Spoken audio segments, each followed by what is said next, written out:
بسم اللہ الرحمن الرحیم۔ پاکستان اور ترکی کے درمیان اعلیٰ سطح کی 7ویں اسٹریٹجک تعاون کونسل اگلے ماہ وفاقی دارالحکومت اسلام آباد میں ہوگی۔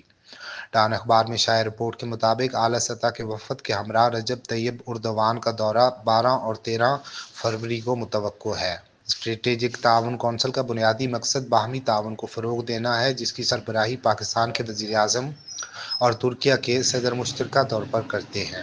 رجب طیب اردوان کے ہمراہ ایک اعلیٰ سطح کا وفد بھی اسلام آباد پہنچے گا۔ کونسل کو 2009 میں دونوں ممالک کے درمیان تصویراتی معاشی فریم ورک کے نفاذ کے لیے قائم کیا گیا تھا، تاہم 2013 میں اس کا نام تبدیل کیا گیا تاکہ ترکیہ اور پاکستان کے درمیان تصویراتی شراکت داری کو اجاگر کیا جا سکے۔ فورم کا چھٹا اجلاس فروری 2020 میں منعقد کیا گیا تھا، جبکہ ابتدائی طور پر 7ویں اجلاس کو 2022 میں منعقد کیا جانا تھا، تاہم یہ تاخیر کا شکار ہو گیا۔ اسٹریٹجک تعاون کونسل کے اگلے اجلاس میں دفاع اور سیکورٹی تعاون کو بڑھانے سمیت دونوں ممالک کے درمیان تجارت، اقتصادی تعاون کو فروغ دینے اور ثقافتی تعلقات کو مزید مضبوط کرنے پر توجہ مرکوز کی جائے گی۔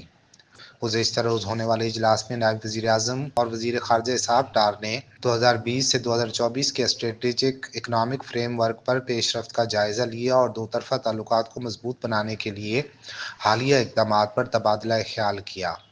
دفتر خارجہ کے جاری بیان کے مطابق اجلاس کا مقصد پاکستان اور ترکیہ کے درمیان تجارتی، اقتصادی اور سرمایہ کاری کے فروغ کے لیے ایک جامع حکمت عملی تیار کرنا تھا۔